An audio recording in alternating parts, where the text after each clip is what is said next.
تكونت المحاماة فكراً وسلوكاً من مكامن فكرة الحق والعدالة، ولذلك كان توأماً للقضاء، فكان جناحي العدالة وميزان الحق. بسمو منزلة الحق والعدالة سمت المحاماة مكانة وتجسدت سلوكاً راقياً أخلاقياً يتناسب مع سمو الفكرة. ابتدأت ممارسة مهنة المحاماة بمدينة مكناس في العشرينات من القرن الماضي، وأسست هيئة المحامين بها بمقتضى حكم صادر عن محكمة الدرجة الأولى بتاريخ 30 نوفمبر سنة 49 و900 وألف، وعقد جمع العام التأسيسي بتاريخ 1 دجنبر من نفس السنة. تم انتخاب أول نقيب للهيئة في شخص الأستاذ كاربوزيا جوزيف، وتعاقب عليها منذ ذلكم الحين 19 نقيباً: النقيب رينيسيو أمبير، النقيب بوتين بول، النقيب ناتالي بيير، النقيب بورتي جون ماري، النقيب ناربوني ديزيري، النقيب بوتبول أبراهام، النقيب ألان بوكلير، النقيب سلادان بن دياب، النقيب عمر بن خضراء، النقيب عبد المجيد عمور، النقيب رشيد بوغالب، النقيب حميد طاهري، النقيب محمد بحجي، النقيب محمد برادة، النقيب دريس بوزيان، النقيب عبد الواحد الأنصاري،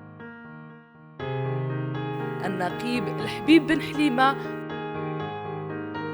النقيب أحمد بن شريفة. وقد كانت الهيئة منذ تأسيسها رائدة على المستويين الوطني والدولي باحتضانها للعديد من الأنشطة، حيث نظمت 3 مؤتمرات وطنية لجمعية هيئات المحامين بالمغرب.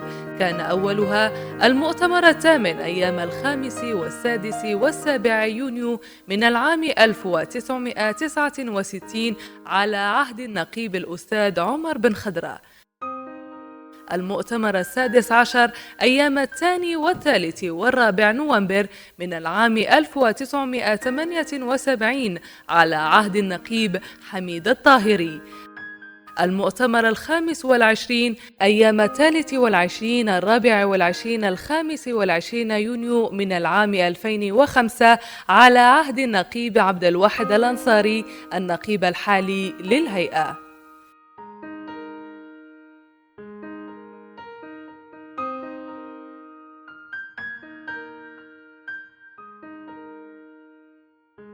ولقد نظمت أيضاً مجموعة من الندوات الفكرية في المجالات الحقوقية والقانونية والثقافية، نذكر منها على سبيل المثال لا الحصر ندوة التغطية الإعلامية للجريمة في المغرب، الندوة من أجل حماية النساء والأطفال من العنف، ندوة حول سيكولوجية القاتل المتسلسل، ندوة حول التشريع الغابوي بأزرو.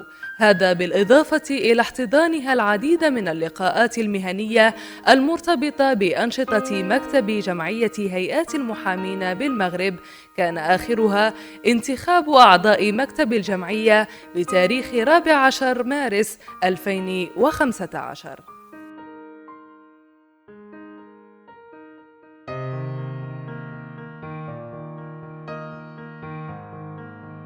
وقد كانت الهيئة أيضاً حريصة على الانفتاح على العالم وتحقيق إشعاعها الدولي، حيث عقدت اتفاقية توأم مع هيئة المحامين بباريس سنة 1993، وانخرطت في كل التنظيمات المهنية الدولية والإقليمية والعربية. هذا بالإضافة إلى احتضانها لعدة تظاهرات دولية، منها المناظرة الدولية للتحكيم، مؤتمر المحامون الفرنكوفونيون، مؤتمر محامو البحر الأبيض المتوسط، اللقاء التحسيسي حول المحكمة الجنائية الدولية.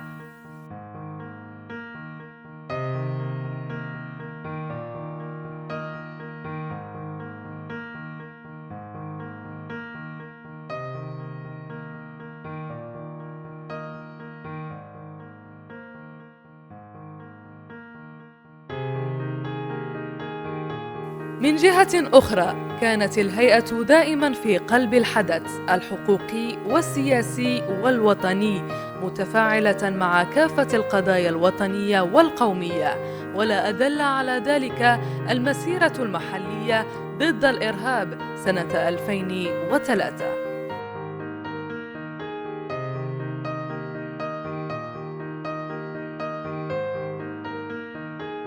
هيئة المحامين بمكناس كانت دائما تولي عناية خاصة للتكوين عبر ندوات التمرين، وقد شرعت في تطويره عبر الإعداد لمعهدها الخاص للتكوين الأساسي والتخصصي والمستمر الذي سيحدث قريبا بنادي المحامين.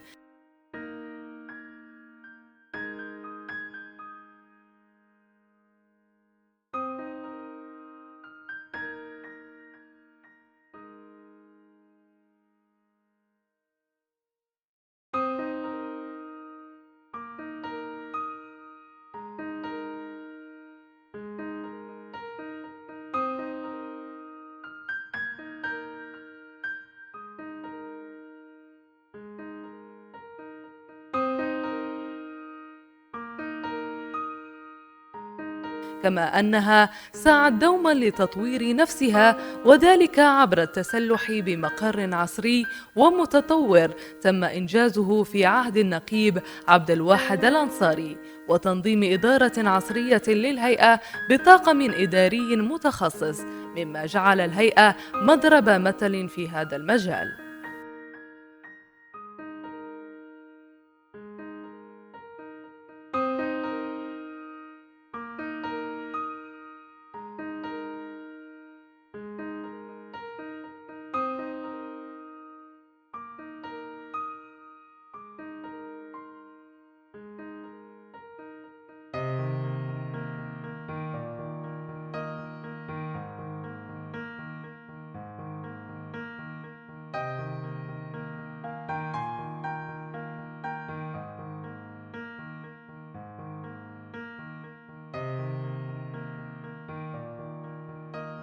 وتجدر الإشارة إلى أن الهيئة تتوفر على العديد من الطاقات في كل المجالات السياسية والحقوقية والثقافية والرياضية والفنية. كما أن شباب الهيئة مؤطرون في جمعية المحامين الشباب التي تعتبر إحدى الجمعيات الرائدة في المغرب. فتحية إجلال وتقدير لكل من ساهم في صنع ماضي وحاضر هيئتنا، وبالتوفيق للأجيال الصاعدة في صنع مستقبلها.